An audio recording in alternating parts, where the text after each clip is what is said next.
Hello, welcome to Virtual Me. I'm on a trip, so I'm going to read.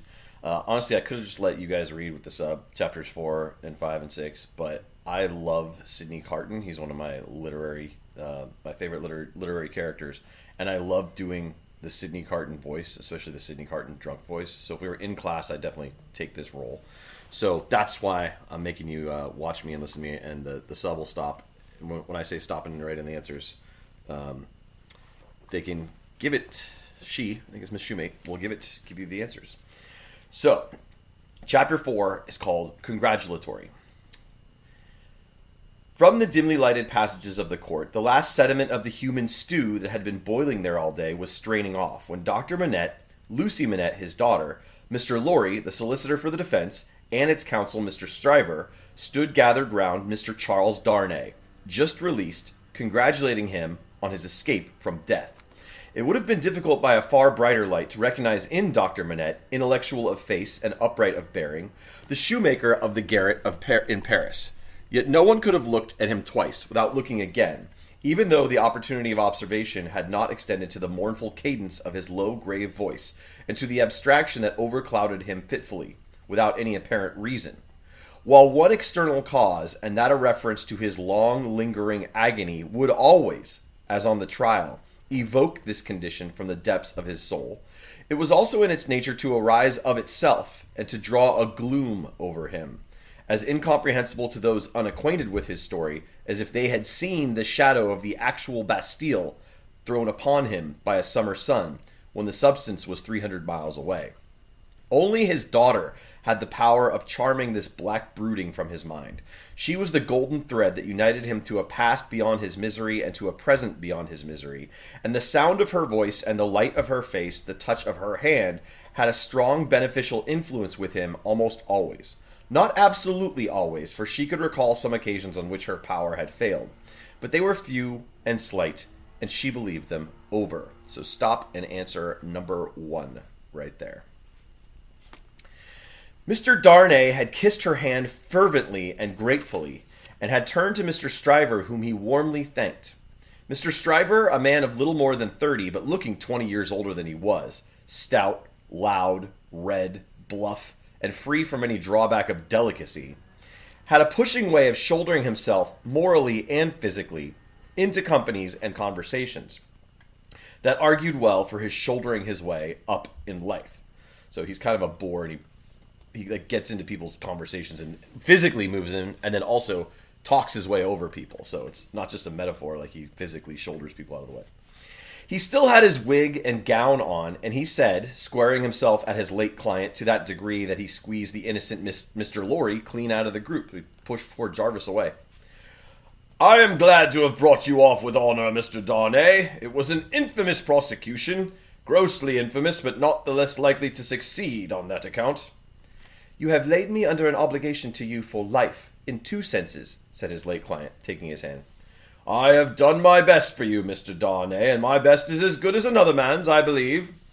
It clearly being incumbent on someone to say, "much better," Mr. Lorry said it, perhaps not quite disinterestedly, but with the interested object of squeezing himself back in again. "You think so?" said Mr. Stryver. "Well, you have been present all day, and you ought to know. You are a man of business, too." "And as such," quoth Mr. Lorry, whom the counsel learned in the law, had now shouldered back into the group, just as he had previously shouldered him out of it. So Mr. Lorry complimented him, so he lets him back in the conversation. "As such, I will appeal to Dr. Manette to break up this conference and order us all to our homes. Miss Lucy looks ill. Mr. Darnay has had a terrible day. We are worn out." "Speak for yourself, Mr. Lorry," said Stryver. "I have a night's work to do yet. Speak for yourself." "I speak for myself," answered Mr. Lorry, "and for Mr. Darnay, and for Miss Lucy, and... Miss Lucy, do you not think I may speak for us all?" He asked her the question pointedly and with a glance at her father. His face had become frozen, as it were, in a very curious look at Darnay, an intent look deepening into a frown of dislike and distrust, not even unmixed with fear. With this strange expression on him, his thoughts had wandered away. So there's number 2 about what expressions come on his face, on Dr. Manette's face when he's looking at Darnay. So stop and answer number 2 right now. My father, said Lucy, softly laying her hand on his. He slowly shook the shadow off and turned to her. Shall we go home, my father? With a long breath, he answered, Yes. The friends of the acquitted prisoner had dispersed under the impression which he himself had originated that he would not be released that night. The lights were nearly all extinguished in the passages, the iron gates were being closed with a jar and a rattle, and this dismal place was deserted until tomorrow morning's interest of gallows, pillory, whipping post, and branding iron should repeople it. Walking between her father and Mr. Darnay, Lucy Manette passed into the open air. A hackney coach was called, and the father and daughter departed in it. Mr. Stryver had left them in the passages to shoulder his way back into the robing room. Another person who had not joined the group or interchanged a word with any of them, but who had been leaning against the wall where its shadow was darkest, had silently strolled out after the rest and had looked on until the coach drove away. He now stepped up to where Mr. Lorry and Mr. Darnay stood upon the pavement. So, Mr. Lorry, men of business may speak to Mr. Darnay now? Nobody had made any acknowledgement of Mr. Carton's part in the day's proceedings. Nobody had known of it. He was unrobed and was none the better for it in appearance. If you knew what a conflict goes on in the business mind when the business mind is divided between good-natured impulse and business appearances, you would be amused, Mr. Darnay. Mr. Lorry reddened and said warmly, You have mentioned that before, sir. We men of business, who serve a house, are not our own masters. We have to think of the house more than ourselves. I know, rejoined Mr. Carton carelessly. Don't be nettled, Mr. Lorry. You are as good as another, I have no doubt. Better, I dare say. And indeed, sir, pursued Mr. Lorry, not minding him, I really don't know what you have to do with the matter. If you'll excuse me as very much your elder for saying so, I really don't know that it is your business. Business? Bless you. I have no business, said Mr. Carton. It is a pity you have not, sir. I think so, too. If you had, pursued Mr. Lorry, perhaps you would attend to it. Lord love you, no. I shouldn't, said Mr. Carton. Well, sir, cried Mr. Lorry, thoroughly heated by his indifference, business is a very good thing, and a very respectable thing, and, sir, if business imposes its restraints and its silences and its impediments, Mr. Darnay, as a young gentleman of generosity, knows how to make allowance for that circumstance. Mr. Darnay, good night. God bless you, sir. I hope you have been this day preserved for a prosperous and happy life. Chair there! And you could stop and answer number 3. He's kind of butthurt because Carton implied that Mr. Lorry is so businesslike that he doesn't show emotion. He didn't care about the fact that Darnay might get quartered. He was just there to represent Tellson's and always be professional and just give his testimony as professionally as he could. And there's another answer too. So stop and answer number 3. Perhaps a little angry with himself, as well as with the barrister, Mr. Lorry bustled into the chair and was carried off to Tellson's. Carton, who smelt of port wine, did not appear to be quite sober, laughed then and turned to Darnay. Oh, this is a strange chance that throws you and me together. This must be a strange night to you, standing alone here with your counterpart on these street stones. Remember, counterpart because they look alike. That became important in the last chapter. I hardly seem yet, returned Charles Darnay, to belong to this world again. I don't wonder at it. It's not so long since you were pretty far advanced on your way to another. You speak faintly. I begin to think I am faint. Then why the devil don't you dine? I dined myself while those numbskulls were deliberating which world you should belong to, this or some other. Let me show you the nearest tavern to dine well at. Drawing his arm through his own, he took him down Ludgate Hill to Fleet Street, and so up a covered way into a tavern. Here they were shown into a little room where Charles Darnay was soon recruiting his strength with good plain dinner and good wine, while Carton sat opposite to him at the same table with his separate bottle of port before him, and his fully half-insolent manner upon him. Do you feel yet that you belong to this terrestrial scheme again, Mr. Darnay? Like, to this earth? I am frightfully confused regarding time and place, but I am so far mended as to feel that. It must be an immense satisfaction. He said it bitterly and filled up his glass again, which was a large one. As to me, the greatest desire I have is to forget that I belong to it. It has no good in it for me, except wine like this. Nor I for it. So we are not much alike in that particular. Indeed, I begin to think we are not much alike in any particular, you and I. So stop and answer number 4 right there. You can tell Carton, a very depressed dude, doesn't really like life very much. He says the only thing I like about it is this. Really a one-word answer for number 4. Confused by the emotion of the day and feeling his being there with this double of course deportment to be like a dream, Charles Darnay was at a loss how to answer. Finally, answered not at all. Now your dinner is done, Carton presently said. Why don't you call a health, Mr. Darnay? Why don't you give your toast? What health? What toast? Why, it's on the tip of your tongue. It ought to be. It must be. I'll swear it's there. Miss Manette, then. Miss Manette, then. Locking his companion full in the face while he drank the toast, Carton flung his glass over his shoulder against the wall, where it shivered to pieces, and then rang the bell and ordered in another.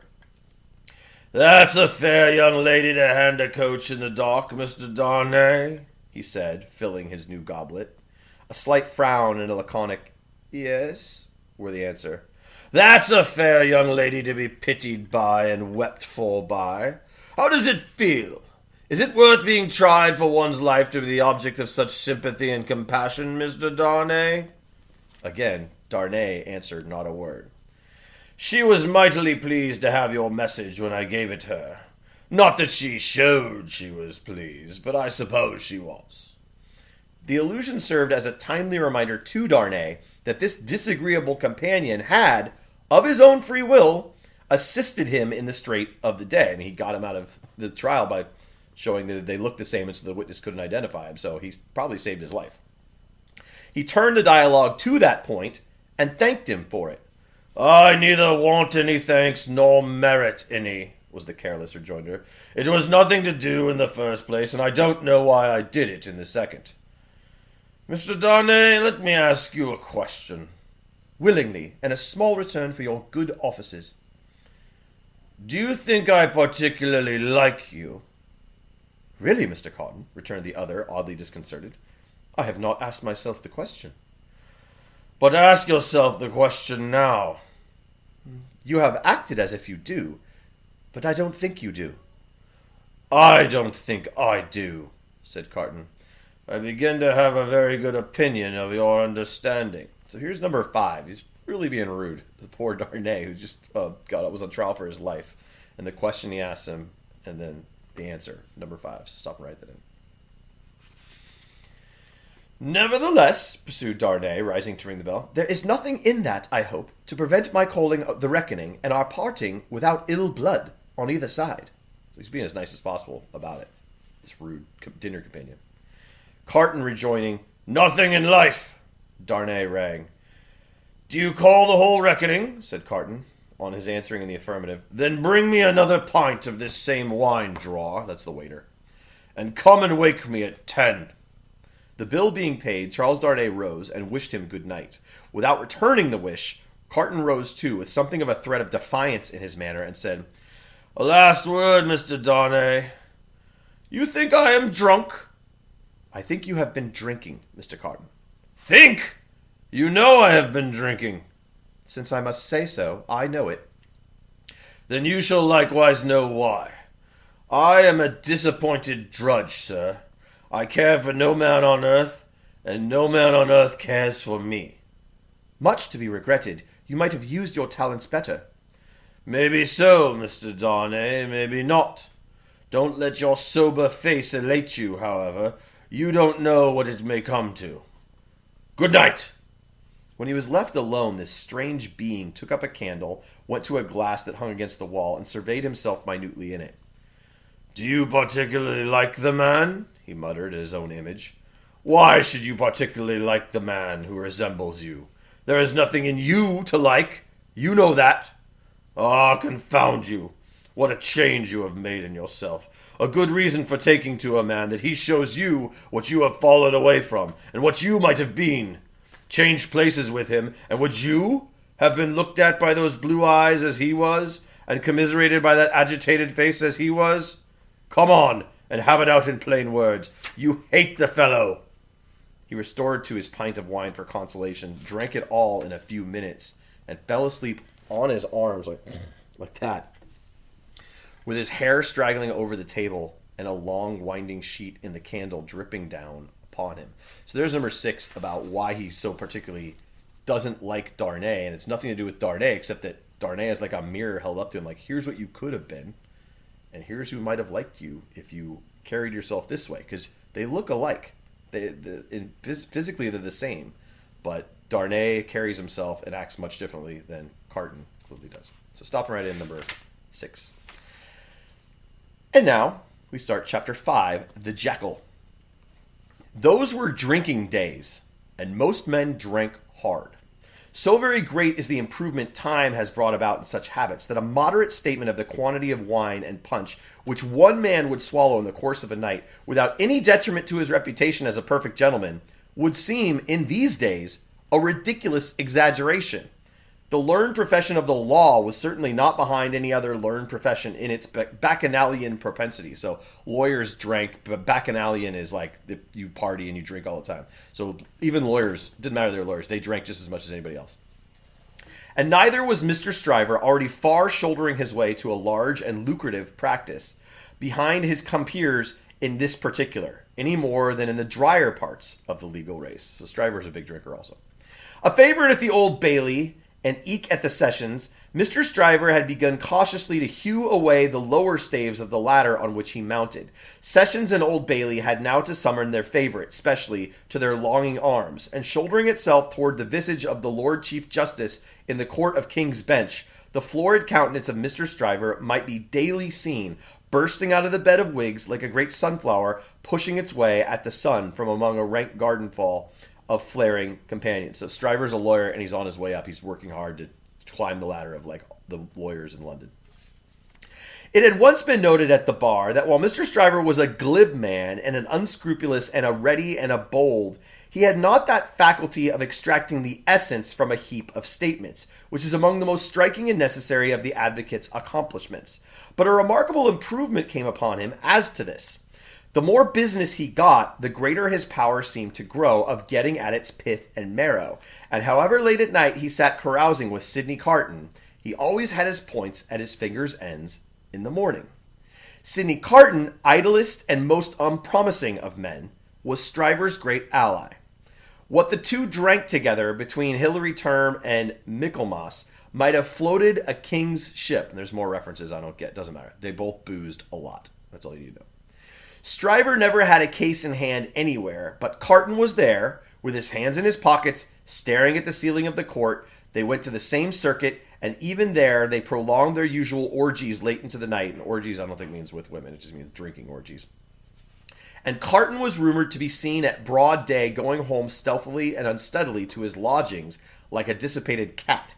At last it began to get about, among such as were interested in the matter, that although Sidney Carton would never be a lion, he was an amazingly good jackal, and that he rendered suit and service to Stryver in that humble capacity. So that last paragraph is about the relationship between Stryver and Carton. Stryver is basically Carton's boss, but Carton is really good at distilling the essence from multiple documents and witness statements and stuff like that. One's a jackal, one's a lion. Write that in for number 7. I'm going to drink some Pepsi while you do that. Pepsi Zero. Watching my girlish figure.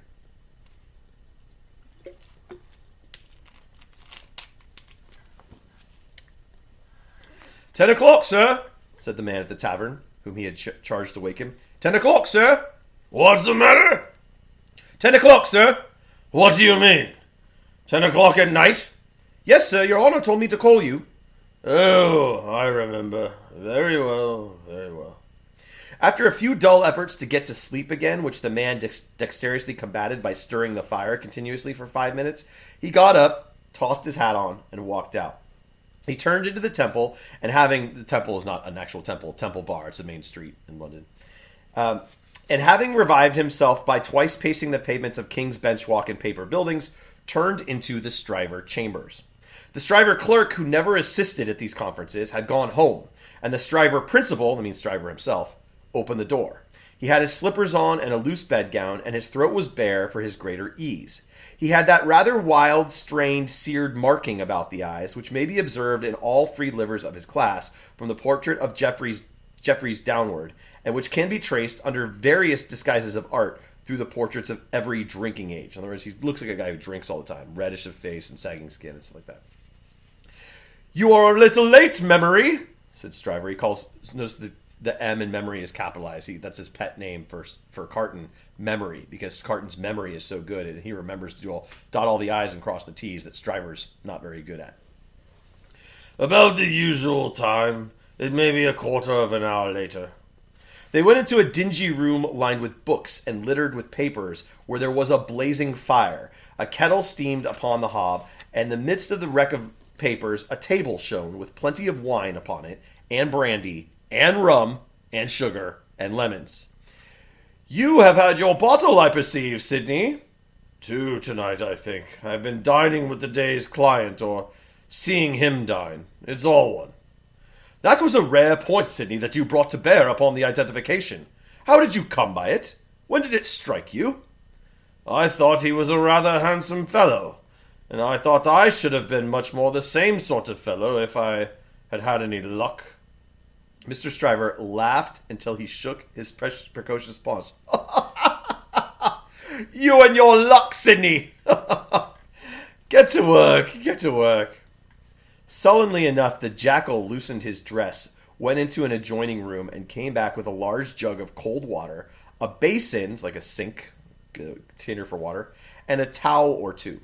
Steeping the towels in the water and partially wringing them out, he folded them on his head in a manner hideous to behold, sat down at the table, and said, "Now I am ready." "Not much boiling down to be done tonight, Memory," said Mr. Stryver gaily as he looked over his papers. "How much?" "Only 2 sets of them." "Give me the worst first." "There they are, Sidney. Fire away." The Lion then composed himself on his back on a sofa on one side of the drinking table, while the Jackal sat at his own paper-bestrewn table proper on the other side of it, with the bottles and glasses ready to his hand. Both resorted to the drinking table without stint, but each in a different way. The Lion, for the most part, reclining with his hands in his waistband, looking at the fire. So Stryver's just sitting there drinking, chilling on the couch, not doing really much of anything. The Jackal, with knitted brows and intent face, so deep in his task that his eyes did not even follow the hand he stretched out for his glass, which often groped about for a minute or more before it found the glass to his lips. 2 or 3 times the matter in hand became so naughty that the Jackal found it imperative on him to get up and steep his towels anew, to re-wet the towels that he's got on his head to help the headache that he's got from drinking all day. From these pilgrimages to the jug and basin, he returned with such eccentricities of damp headgear as no words can describe, which were made the more ludicrous by his anxious gravity. So he looks ridiculous, but he's working really seriously and hard. At length the Jackal had got together a compact repast for the Lion, a meal for the Lion, and proceeded to offer it to him. The Lion took it with care and caution, made his selections from it and his remarks upon it, and the Jackal assisted both. When the repast was fully discussed, the Lion put his hands in his waistband again and lay down to meditate. He's going to sleep. The Jackal then invigorated himself with a bumper for his throttle. A bumper is a glass. He's drinking more. And a fresh application to his head, and applied himself to the collection of a second meal. This was administered to the Lion in the same manner, and was not disposed of until the clock struck 3 in the morning. "And now we have done, Sidney. Fill a bumper of punch," said Mr. Stryver. So he's celebrating that we're done. We're done. Basically, Carton did all the work. Stryver looked it over and said, Good job. The Jackal removed the towels from his head, which had been steaming again, shook himself, yawned, shivered, and complied. "You were very sound, Sidney, in the matter of those crown witnesses today. Every question told." "I am always sound, am I not?" "I don't gainsay it. What has roughened your temper? Put some punch to it and smooth it again." With the deprecatory grunt, the Jackal again complied. "The old Sidney Carton of old Shrewsbury School," said Stryver, nodding his head over him as he reviewed him in the present and the past. "The old seesaw Sidney, up 1 minute and down the next, now in spirits and now in despondency." "Ah, returned the other, sighing. Yes, the same Sidney with the same luck. Even then, I did exercises for other boys, and seldom did my own. And why not? God knows. It was my way, I suppose. So there is number 8 about, this isn't a new thing. This is Sidney back in school, what he used to do that shows kind of why he is the way he is now. So stopping right in number 8. He sat with his hands in his pockets and his legs stretched out before him, looking at the fire. Cotton, said his friend, squaring himself at him with a bullying air, as if the fire grate had been the furnace in which sustained endeavor was forged, and the one delicate thing to be done for the old Sidney Carton of old Shrewsbury School was to shoulder him into it. Your way is, and always was, a lame way. You summon no energy and purpose. Look at me. Oh, botheration, returned Sidney, with a lighter and more good-humored laugh. Don't you be moral. How have I done what I have done? Said Stryver. How do I do what I do?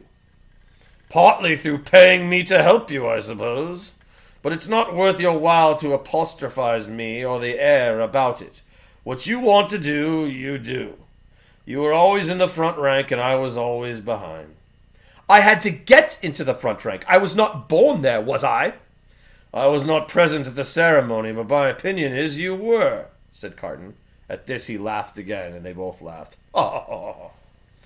Before Shrewsbury, and at Shrewsbury, and ever since Shrewsbury, this is their school they went to, pursued Carton, you have fallen into your rank, and I have fallen into mine. Even when we were fellow students in the student quarter of Paris, picking up French and French law and other French crumbs that we didn't get much good of, you were always somewhere, and I was always nowhere. And whose fault was that? Upon my soul, I am not sure that it was not yours. You were always driving and riving and shouldering and pressing to that restless degree that I had no chance for my life but in rust and repose. It's a gloomy thing, however, to talk about one's past, with the day breaking. Turn me in some other direction before I go. Well then, pledge me to the pretty witness, said Stryver, holding up his glass. Are you turned in a pleasant direction? So he mentions Lucy in the court. Apparently not, for he became gloomy again. Pretty witness, he muttered, looking down into his glass. I have had enough of witnesses today and tonight. Who's your pretty witness? The picturesque doctor's daughter, Miss Manette. She pretty? Is she not? No. Why, man alive! She was the admiration of the whole court. Rot the admiration of the whole court. Who made the old Bailey a judge of beauty? She was a golden-haired doll. Do you know, Sidney, said Mr. Stryver, looking at him with sharp eyes and slowly drawing a hand across his florid face, do you know I rather thought at the time that you sympathized with the golden-haired doll and were quick to see what happened to the golden-haired doll? Quick to see what happened? If a girl, doll or no doll, swoons within a yard or two of a man's nose, he can see it without a perspective glass, which means without a telescope. I pledge you, but I deny the beauty. And now I'll have no more drink. I'll get to bed. So there's number 9. This is all about psychology of him and Lucy, and the fact that he really does like her, but he can't say that. So stopping right at number 9. When his host followed him out onto the staircase with a candle to light him down the stairs, the day was coldly looking in through its grimy windows. When he got out of the house, the air was cold and sad, the dull sky overcast, the river dark and dim, the whole scene like a lifeless desert, and the wreaths of dust were spinning round and round before the morning blast, as if the desert sand had risen far away, and the first spray of it in its advance had begun to overwhelm the city. Waste forces within him, and in a desert all around, this man stood still on his way across a silent terrace, and saw for a moment lying in the wilderness before him a mirage of honorable ambition, self-denial, and perseverance. In the fair city of this vision, there were airy galleries from which the loves and graces looked upon him, gardens in which the fruits of life hung ripening, waters of hope that sparkled in his sight. A moment, and it was gone. So he sees how life could be for him, but now it's gone. Climbing to a high chamber in a well of houses, he threw himself down in his clothes on a neglected bed, and its pillow was wet with wasted tears. The poor guy went home and cried himself to sleep. Sadly, sadly, the sun rose. It rose upon no sadder sight than the man of good abilities and good emotions, incapable of their directed exercise, incapable of his own help and his own happiness, sensible of the blight on him, and resigning himself to let it eat him away. So analyze those last two paragraphs and answer number 10. Chapter 6, A Storm of People, which I may not get all the way through because I have a conference in like 15 minutes. So I'll read until I have to go to my son's 5th grade conference. You'll have to do the rest on your own. Hundreds of people. The quiet lodgings of Dr. Manette were in a quiet street corner not far from Soho Square. On the afternoon of a certain fine Sunday when the waves of 4 months had rolled over the trial for treason and carried it, as to the public interest and memory, far out to sea, Mr. Jarvis Lorry walked along the sunny streets from Clerkenwell, where he lived, on his way to dine with the doctor. After several relapses into business absorption, Mr. Lorry had become the doctor's friend, and the quiet street corner was the sunny part of his life. So the trial's been put away for a while, and now Lorry has become friends with the Manettes. On this certain fine Sunday, Mr. Lorry walked towards Soho early in the afternoon for 3 reasons of habit. Firstly, because on fine Sundays he often walked out before dinner with the doctor and Lucy. Secondly, because on unfavorable Sundays, like when the weather's bad, he was accustomed to be with them as the family friend, talking, reading, looking out of window, and generally getting through the day. Thirdly, because he happened to have his own little shrewd doubts to solve, and knew how the ways of the doctor's household pointed to that time as a likely time for solving them. A quainter corner than the corner where the doctor lived was not to be found in London. There was no way through it, and the front windows of the doctor's lodgings commanded a pleasant little vista of street that had a congenial air of retirement on it. There was a few buildings then north of the Oxford Road, and the forest trees flourished, and wildflowers grew, and the hawthorn blossomed in the now vanished fields. As a consequence, country airs circulated in Soho with vigorous freedom instead of languishing into the parish like stray paupers without a settlement, and there was many a good south wall not far off on which the peaches ripened in their season. The summer light struck into the corner brilliantly in the earlier part of the day, but when the streets grew hot, the corner was in shadow, though not in shadow so remote but that you could see beyond it into a glare of brightness. It was a cool spot, staid but cheerful, and a wonderful place for echoes, and a very harbor from the raging streets. There ought to have been a tranquil bark in such an anchorage, and there was. The doctor occupied 2 floors of a large still house, where several callings purported to be pursued by day, but whereof little was audible any day, which was shunned by all of them at night. In a building in the back, attainable by a courtyard where a plane tree rustled its green leaves, church organs claimed to be made, and silver to be chased, and likewise gold to be beaten by some mysterious giant who had a golden arm starting out of the wall of the front hall, as if he had beaten himself precious and menaced a similar conversion of all visitors. So there's a guy who works like a smith, a metalsmith who works in this courtyard that's attached to the house. The house is in a very chill neighborhood. It's very quiet. It's very idyllic. Very little of these trades, or of a lonely lodger rumored to live upstairs, or of a dim coach trimming maker asserted to have a counting house below, was ever heard or seen. So other people live up and down in this building, this house, but there are almost never heard and never seen. Occasionally, a stray workman putting his coat on traversed the hall, or a stranger peered about there, or a distant clink was heard across the courtyard, or a thump from the golden giant. These, however, were only the exceptions required to prove the rule that the sparrows in the plane tree behind the house and the echoes in the corner before it had their own way from Sunday morning until Saturday night. So the birds can even chill. It's so quiet there. Dr. Manette received such patience here as his old reputation and its revival in the floating whispers of his story brought him. His scientific knowledge and his vigilance and skill in conducting ingenious experiments brought him otherwise into moderate request, and he earned as much as he wanted. So there's number 11 about how Dr. Manette spends his days. He's resumed doing what he used to do before he was put in the Bastille. What is that? These things were within Mr. Jarvis Lorry's knowledge, thoughts, and notice when he rang the doorbell of the tranquil house in the corner on the fine Sunday afternoon.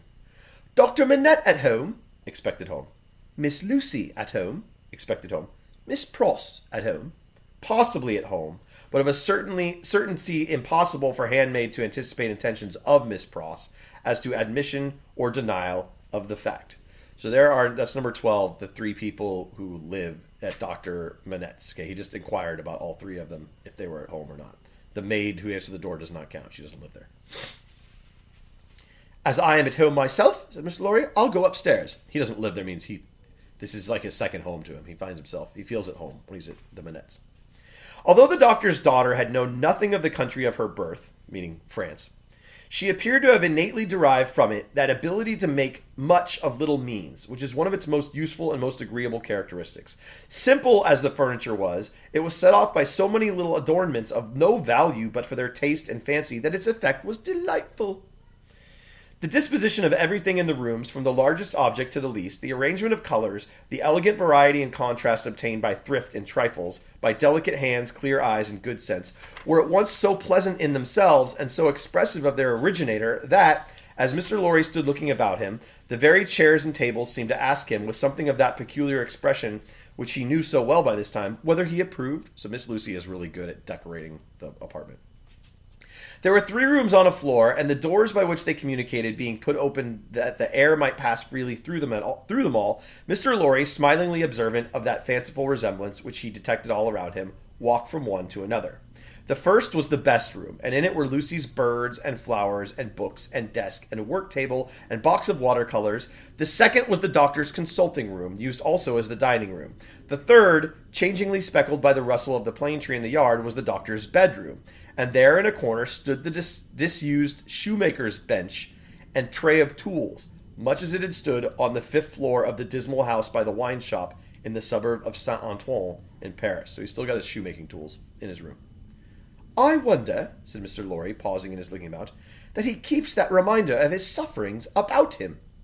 "And why wonder at that?" was the abrupt inquiry that made him start. It proceeded from Miss Pross, the wild red woman, strong of hand, whose acquaintance he had first made at the Royal George Hotel at Dover, and had since improved. Remember, she was real mad. She was calling him Ewan Brown. She thought he made Lucy faint, so now they're better off. "I should have thought," Mr. Lorry began. "Pooh! You'd have thought," said Miss Pross, and Mr. Lorry left off. "How do you do?" inquired the lady then, sharply, and yet as if to express that she bore him no malice. "I am pretty well, I thank you," answered Mr. Lorry with meekness. "How are you?" "Nothing to boast of," said Miss Pross. "Indeed?" "Oh, indeed," said Miss Pross. "I am very much put out about my ladybird." "Indeed?" Ladybird is Lucy. "For gracious sake, say something else beside indeed, or you'll fidget me to death," said Miss Pross, whose character, disassociated from stature, was shortness. "Really, then?" said Mr. Lorry as an amendment. "Really is bad enough," returned Miss Pross, "but better. Yes, I am very much put out." "May I ask the cause?" "I don't want dozens of people who are not at all worthy of Ladybird to come here looking after her," said Miss Pross. "Do dozens come for that purpose?" "Hundreds," said Miss Pross. It was characteristic of this lady, as of some other people before her time and since, that whenever her original proposition was questioned, she exaggerated it. "Dear me," said Mr. Lorry, as the safest remark he could think of.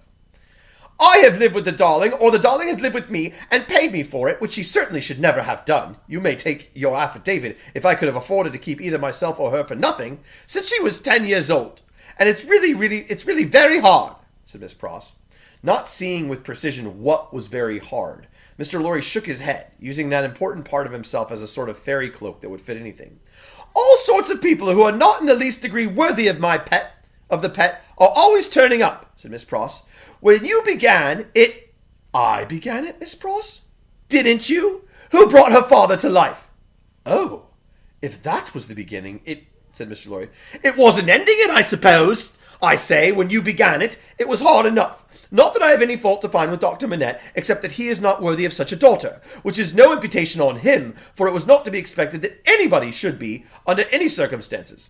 But it really is doubly and trebly hard to have crowds and multitudes of people turning up after him. I could have forgiven him to take Ladybird's affections away from me."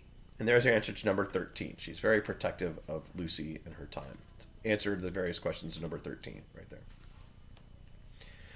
Mr. Lorry knew Miss Pross to be very jealous, but he also knew her by this time to be, beneath the surface of her eccentricity, one of those unselfish creatures, found only among women, who will, for pure love and admiration, bind themselves willing slaves to youth when they have lost it, to beauty that they never had, to accomplishments that they were never fortunate enough to gain, to bright hopes that never shone upon their own somber lives.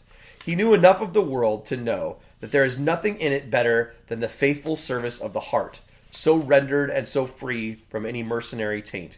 He had such an exalted respect for it that in the retributive arrangements made by his own mind, we all make such arrangements more or less, he stationed Miss Pross much nearer to the lower angels than many ladies immeasurably better got up both by nature and art, who had balances at Tellson's. So he actually really admires Miss Pross because Miss Pross is totally selfish. She's totally devoted, selfless, totally devoted to Lucy and lives her whole life through Lucy. "There never was, nor will be, but one man worthy of Ladybird," said Miss Pross, "and that was my brother Solomon, if he hadn't made a mistake in life." Here again, Mr. Lorry's inquiries into Mrs. Pross's personal history had established the fact that her brother Solomon was a heartless scoundrel who had stripped her of everything she possessed as a stake to speculate with, and had abandoned her in poverty forevermore, with no touch of compunction. Miss Pross's fidelity of belief in Solomon, deducting a mere trifle for this slight mistake, was quite a serious matter with Mr. Lorry, and had its weight in his good opinion of her. So there's number 14 about who Solomon is and what did Solomon do to Miss Pross. That actually makes Mr. Lorry think a little less of her, that she thinks that Solomon is the only one worthy of being with Lucy. "As we happen to be alone for the moment, and are both people of business," he said, when they had got back to the drawing room, and he had sat down there in friendly relations, "let me ask you, does the doctor, in talking with Lucy, ever refer to the shoemaking time yet?" "Never." "And yet he keeps that bench and those tools beside him." "Ah!" returned Miss Pross, shaking her head. "But I don't say he don't refer to it within himself." "Do you believe he thinks of it much?" "I do," said Miss Pross. "Do you imagine," Mr. Lorry had begun, when Miss Pross took him short with, "Never imagine anything. Have no imagination at all." "I stand corrected. Do you suppose? You do go so far as to suppose sometimes." "Now and then," said Miss Pross.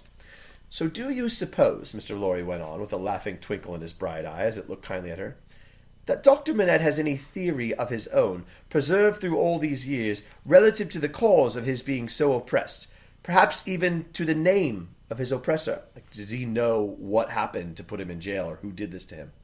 "I don't suppose anything about it but what Ladybird tells me." "And that is?" "That she thinks he has. She thinks he does know why he was in jail and who put him there." "Now, don't be angry at my asking all these questions, because I am a mere dull man of business, and you are a woman of business." "Dull?" Miss Pross inquired with placidity. Rather wishing his modest adjective away, Mr. Lorry replied, No, surely not. To return to business, is it not remarkable that Dr. Manette, unquestionably innocent of any crime, as we are all well assured he is, should never touch upon that question? I will not say with me, though he had a business relations with me many years ago, and we are now intimate. I will say with the fair daughter to whom he is so devotedly attached, and who is so devotedly attached to him.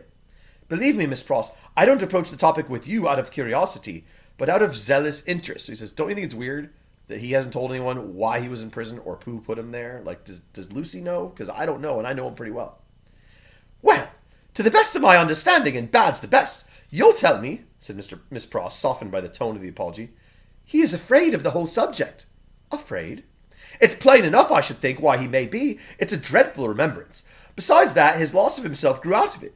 Not knowing how he lost himself, or how he recovered himself, he may never feel certain of not losing himself again. That alone wouldn't make the subject pleasant, I should think." It was a profounder remark than Mr. Lorry had looked for. True," said he, "and fearful to reflect upon. Yet a doubt lurks in my mind, Miss Pross, whether it's good for Dr. Manette to have that suppression always shut up within him. Indeed, it is this doubt and the uneasiness it sometimes causes me that has led me to our present confidence." He's like, yeah, okay, I can see how talking about it would make him upset, but maybe stuffing it down and never talking about it is making things worse. "Can't be helped," said Miss Pross, shaking her head. "Touch that string and he instantly changes for the worse. Better leave it alone. In short, must leave it alone. Like or no like. Sometimes he gets up in the dead of night and will be heard by us overhead there, walking up and down in his room. Ladybird has learnt to know, then, that his mind is walking up and down in his old prison. She hurries to him, and they go on together, walking up and down, until he is composed. But he never says a word of the true reason of his restlessness to her, and she finds it best not to hint at it to him. In silence they go walking up and down together, till her love and company have brought him to himself." So there's number 13, and also to explain that Miss Pross knows he's still bothered by whatever happened to him, because sometimes at night he just walks up and down the hallway. And when Lucy hears him, she walks up and down the hallway with him. So there is the sort of thing about number 13. What are they discussing? What are their differing points of view on it? That's about as much time as I have right now. That should take you probably to the end of the class. So do the rest on your own. Do the last whatever, however many there are. Finish chapter 6, and I'll see you guys on Tuesday. Bye.